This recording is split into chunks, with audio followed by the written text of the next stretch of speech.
नमस्कार दोस्तों, एक बार फिर से स्वागत है आप सबका हमारे YouTube चैनल लॉजिस्टिक्स ब्रिज में। पिछले एपिसोड में हम लोगों ने डिस्कस किया था एक्सवर्क्स इंकोटर्म्स के बारे में। आज हम दूसरा इंकोटर्म्स डिस्कस करेंगे जिसको FCA या फ्री कैरियर एट प्लेस कहते हैं। दोस्तों, free career at place Incoterms एक्सवर्क्स Incoterms का अगला स्टेप है। इस इंकोटर्म में सेलर की रिस्पॉन्सिबिलिटी कस्टम फॉर्मेलिटीज़ कंप्लीट होने तक रहती है। उसके बाद सारी रिस्पॉन्सिबिलिटीज़ बायर की हो जाती हैं। आप लोग इस पीपीटी में देख सकते हैं कि यहाँ पर जो फ्री कैरियर है, या हम कर सकते हैं कि सेलर्स की जो ऑब्लिगेशन है वो सेलर की ऑब्लिगेशन फर्स्ट कैरियर को हैंडओवर करने तक है, एलॉन्ग शिप तक गुड्स को पहुंचाने की है। मतलब कि एक्सपोर्टर अपनी फैक्ट्री से गुड्स को लोड करेगा आफ्टर पैकेजिंग और कस्टम्स लोकेशन पर लेकर के जाएगा, कस्टम फॉर्मेलिटीज़ को कंप्लीट करेगा और उसके बाद वो कैरियर को हैंडओवर कर देगा। हैंडओवर करने के बाद लोडिंग, कैरियज, ट्रांसपोर्टेशन बाय सी या बाय एयर, वो सारे रिस्पॉन्सिबिलिटीज़ जो हैं वो बायर को ट्रांसफ़र हो जाएंगे। तो आप इसमें देख सकते हैं कि हमने रेड में सेलर्स के ऑब्लिगेशन बताए हैं और ये एक पॉइंट मैंने दिया है जहाँ पर रिस्क का ट्रांसफ़र होता है सेलर से बायर की तरफ, और जो ब्लैक में है एग्रीड प्लेस जहाँ पर मैंने मेंशन किया है, ये बायर्स की ऑब्लिगेशन है कंप्लीट सप्लाई चेन की। और ये इंकोटर्म एयर, सी, रेल, रोड सभी पर अप्लाई होता है। तो इसकी अगली स्लाइड में हम देखेंगे कि इसका कैसे किस तरीके से शिपिंग टर्म्स में यूज़ होता है। हम लोगों ने अभी केवल ओवरव्यू डिस्कस किया है। तो FCA शिपिंग टर्म्स जो है, एक बार कार्गो फैक्ट्री में तैयार हो गया एक्सपोर्टर की और एक प्राइमरी ट्रांसपोर्टेशन में लोड हो गया ट्रक में, उसके बाद फैक्ट्री से कस्टम लोकेशन में पहुंच गया और कस्टम क्लियरेंस के बाद बायर को उसकी रिस्पॉन्सिबिलिटी लेनी होती है। ये सभी तरह के मोड में इस्तेमाल होता है। मैंने आपको पहले ही एक्सप्लेन कर दिया है कि किस तरीके से रेल, रोड, सी, एयर सारे ही मोड ऑफ ट्रांसपोर्टेशन में FCA शिपिंग टर्म्स इस्तेमाल होते हैं। बायर को सारी चीज़ें कैरियर्स में अरेंज करना होता है। हो सकता है उसको लोअर कॉस्ट मिल रही हो क्योंकि वो रेगुलर काम कर रहा है, तो उसको जो फॉरवर्डर्स हैं उसके वो ज़्यादा ट्रस्टवर्दी हैं, इस वजह से उसकी कॉस्टिंग कम हो सकती है। इस वजह से ही बायर इसको चूज़ करना पसंद करेगा। इससे बायर के हाथ में थोड़ी सी पावर भी आ जाती है, कार्गो उसके कंट्रोल में आ जाता है। ये कुछ पॉइंट्स मैंने डिस्कस किए हैं जो आप लोग देख सकते हैं। इससे हर स्टेप जो है वो बायर अपने कंट्रोल में ले लेता है। हम अगले स्टेप में देखेंगे ये फ्री कैरियर, इसमें सेलर की क्या क्या रिस्पॉन्सिबिलिटीज़ हैं। तो मैंने जैसे आपको पहले भी बताया कि एक्सपोर्ट पैकेजिंग मतलब है कि जो एक्सपोर्ट स्टैंडर्ड के आधार पर पैकेजिंग का स्टैंडर्डाइजेशन है, उसके आधार पर ही एक्सपोर्टर गुड्स को पैक करेगा प्रॉपर तरीके से, जिससे कि पिलफरेज की जो संभावना है वो मिनिमाइज हो सके और कोई रिस्क ना हो, गुड्स को कोई नुकसान ना पहुँचे। दूसरा है फैक्ट्री में गुड्स को लोड करना और उसमें जो भी एक्सपेंसेस आते हैं वो सेलर्स को बियर करने होते हैं।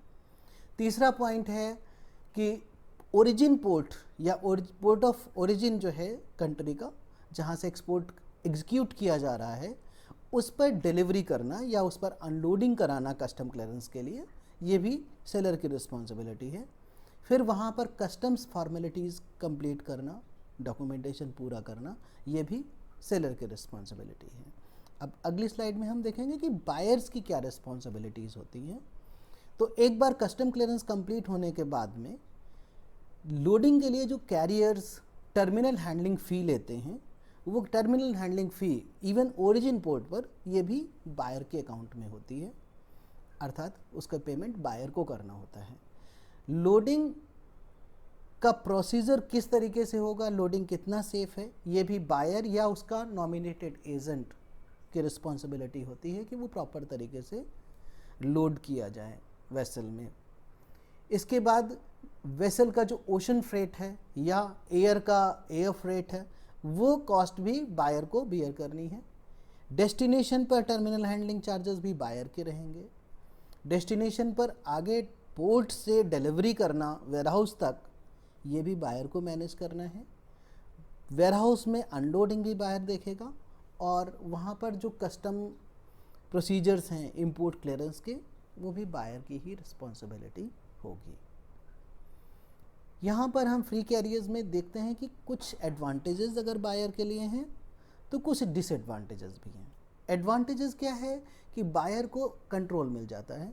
बायर अगर रेगुलर इंपोर्ट कर रहा है किसी पर्टिकुलर कंट्री से, तो वो अपने एजेंट को उस कार्गो को कंसोलिडेट करके भी ला सकता है, अपनी क्वांटिटी कम कर सकता है और एक कंसोल बॉक्स बना सकता है ओरिजिन पोर्ट से, जिससे उसकी कॉस्ट कम हो जाएगी और नए सप्लायर्स को भी वो ट्राई कर सकता है कि एक सैम्पल कंसाइनमेंट मंगा लिया और देख लिया कि ये सप्लायर ट्रस्टवर्दी है या नहीं है, गुड्स कैसी हैं, कैसी क्वालिटी है, तो उसको एक कंसोलिडेटेड बॉक्स में ला सकता है। ये बायर को थोड़ा सा इजी हो जाएगा।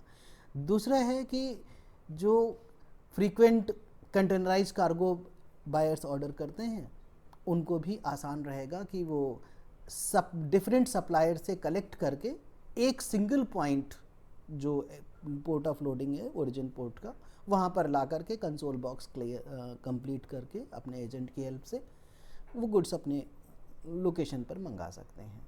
डिसएडवांटेजेस क्या है इसमें कि बायर का जो सबसे मेजर डिसएडवांटेज ये है कि जो एडिशनल प्रोसीजर है ओरिजिन पोर्ट के, वो बायर को ही बियर करने होते हैं।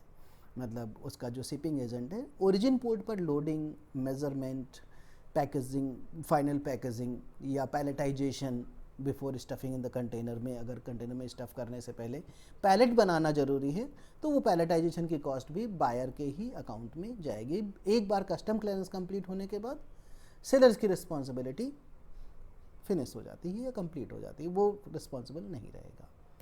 सेलर्स को इसके बेनिफिट हैं ऑलरेडी, मैंने जैसे पहले पीछे भी बताया था, जिस तरीके से एक्सवर्क्स में होता है कि उसका रेवेन्यू काफ़ी तेज़ी से उसके पास आता है, उसको वेट नहीं करना पड़ता है, उसका रेवेन्यू जो है वो जल्दी मिल जाएगा। Immediately after clearance of goods he can claim before hand over the जो कार्गो है उसका कार्गो हैंड ओवर करने से पहले उसके एजेंट को वो अपनी पेमेंट सिक्योर कर सकता है। हम कहाँ यूज कर सकते हैं, किस तरीके से इस इंकोटर्म्स को यूज़ किया जा सकता है, FCA इंकोटर्म को, तो एक तो ये ज़्यादातर कंटेनराइज कार्गो में ही यूज़ होता है, क्योंकि वहाँ पर बायर के सामने एक फ्रीडम होती है बायर के पास में कि वो स्मॉल सप्लायर्स के कार्गो को कंसोलिडेट करके एक बड़े बॉक्स में अपने लिए सिंगल कंटेनर मंगा सकता है।